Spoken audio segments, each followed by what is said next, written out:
বাচ্চারা যখন কোনো ভালো কাজ করে তখন মা বাবার গর্বে বুকটা ফুলে ওঠে।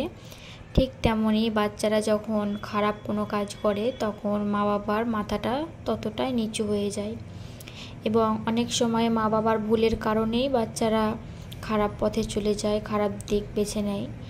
অতিরিক্ত শাসন করা কিংবা অতিরিক্ত প্রেশার ক্রিয়েট করা বাচ্চাদেরকে অন্য খারাপ পথে নিয়ে যেতে বাধ্য করে। বাচ্চারা ঠিকভাবে বেড়ে ওঠা অনেকটাই মা বাবার হাতের চাবিকাঠি। আসসালামু আলাইকুম বন্ধুরা, তোমরা সবাই কেমন আছো? আশা করি খুব ভালো আছো। আমিও ভালো আছি, সুস্থ আছি আলহামদুলিল্লাহ। আবারও চলে এসেছি আমি দুষ্টু মিষ্টি আমার লাইফস্টাইল ভিডিও তোমাদের সঙ্গে শেয়ার করতে। সকাল থেকে ভিডিওটা শুরু করছি। সকলকে জানাই গুড মর্নিং। আজকে আমি একটা আমার ছেলের রেজাল্ট দিয়েছে সেটাই তোমাদের সঙ্গে শেয়ার করব। আমার ছেলে পড়াশোনায় কেমন সেটা আমি জানি না, ওকে আমি যতটুকু শিক্ষা দিয়েছিলাম ছোট থেকে, তো মাশাআল্লাহ আলহামদুলিল্লাহ ও যেটা একবার পড়তো তার সেটাই মাথায় ঢুকে যেত, ও কোনো কিছুতেই ভুলতো না। কিন্তু এখন জানি না ও দিন দিন বড় হচ্ছে, ওর কি প্রবলেম হচ্ছে। ও আসলে ডক্টরের কোনো ওষুধ খায় না, তাই আমি ওকে কোনো ডক্টর দেখাতে পাচ্ছি না।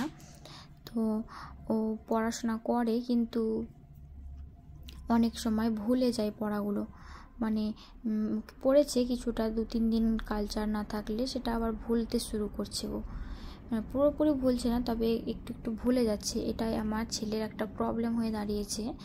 তো আমি আপনাদের সঙ্গে এটা আমার মন খুলে শেয়ার করলাম। তো মাশাআল্লাহ আমার ছেলে পড়াশোনায় যথেষ্টই ভালো, কিন্তু ওর ভুলে যাওয়ার একটা প্রবলেম হচ্ছে।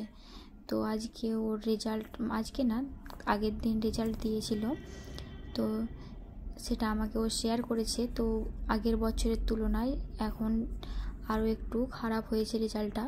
তবে আমি ওকে কখনোই চাপ দিইনি যে তুমি এটা পড়তেই হবে, তোমাকে এটা করতেই হবে, এরকম বলে কখনো করিনি। ওকে যতটা পারি, মানে আমি আমার কাছে এখনও নেই, এখন আমার মায়ের বাড়িতে থাকে, ও বাবার বাড়িতে আমার মা ওকে পড়াশোনা করায়। তো যতটা পারে ও ততটাই ওকে পড়াই। তো আগের তুলনায় বছরের রেজাল্টটা একটু খারাপ হয়েছে।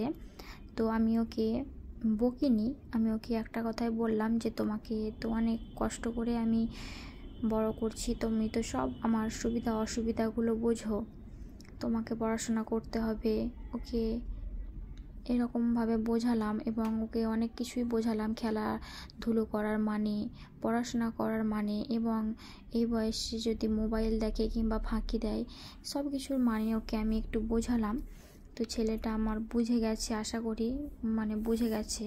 আগামী পর্বে ও আমার মনে হয় ভালো রেজাল্ট করবে। তো এই বছর একটু রেজাল্টটা খারাপ হয়েছে, তো ও আমার কাছে একটু মুখটা শুকনো শুকনো করে আছে। আমার কাছে অনেকেই জিজ্ঞেস করে যে তোমার ছেলের রেজাল্টটা কেমন হয়েছে, তো আমি সেরকমভাবে বলি না কাউকে যে ওর রেজাল্টটা খারাপ হয়েছে কিংবা ঠিক হয়েছে। তো ও দেখলো যে আমার মা বলছে না কাউকে আমার রেজাল্ট সম্পর্কে। তো ও আমার মনে হয় ওর মধ্যে একটা চেঞ্জ আমি লক্ষ্য করছি, যে ও মানে উন্নতির পথে চলে এসেছে। মানে ও চাইছে এখন নিজেকে পড়াশোনার দিকে একটু বেশি রাখতে। আগে ও বেশি একটু মোবাইল দেখতে ভালোবাসতো। তো এই যে আমার ছেলের রেজাল্ট আগের বছরের তুলনায় এই বছর রেজাল্টটা অনেকটাই খারাপ হয়েছে। তো ছেলেটা জন্য আমার একটু মনটা খারাপ হয়েছে, আবার খারাপ হয়েছে সেটার জন্য মন খারাপ, আবার ছেলেটা ইচ্ছাকৃত কিছুই করেনি সেটাও ভেবে আমার মন খারাপ হয়। তো সবাই একটু দোয়া করবেন যেন আমার ছেলেটা ভালোভাবে পড়াশোনা করতে পারে। ওর অনেক স্বপ্ন আছে, ও ইন্ডিয়ান আর্মি হওয়ার, সেই স্বপ্নে যেন পূর্ণ করতে পারে। ও আমার ছেলেটা অনেক বুঝদার, ওকে আমি যদি বুঝিয়ে বলি এটা করো না বাবা, ওটা করো না, তো ও সহজেই বুঝে নেয়। কিন্তু সময় সময় বাচ্চারা তো দুষ্টুমি করবে, সেরকম ও দুষ্টুমি করে। এই যে দেখুন আমার ছেলের রেজাল্ট মাশাআল্লাহ ভালোই হয়েছে, তবে আগের বরের তুলনায় একটু কম হয়েছে।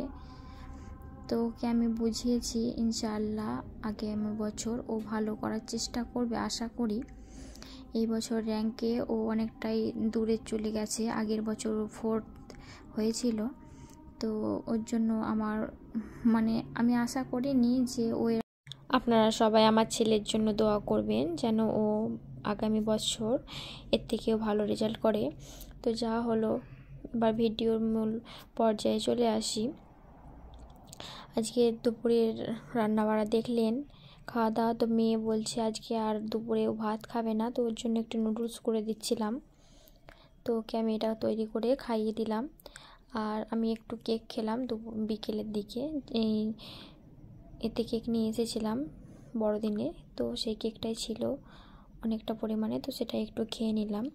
তো ভিডিও শেষ পর্যায়ে চলে এসেছি। ভিডিওটা যদি ভালো লাগে তো প্লিজ সবাই একটা লাইক দিয়ে দেবেন, এবং এতক্ষণ আমার সঙ্গে থাকার জন্য অসংখ্য ধন্যবাদ। আর আমি কোনো ভুল কথা বলে থাকি তো সবাই প্লিজ ক্ষমা দৃষ্টিতে দেখবেন। আজকের মতো ভিডিওটা এখানে শেষ করছি। সবাই ভালো থাকবেন, সুস্থ থাকবেন। আল্লাহ হাফিজ, ফি আমিনাল্লাহ।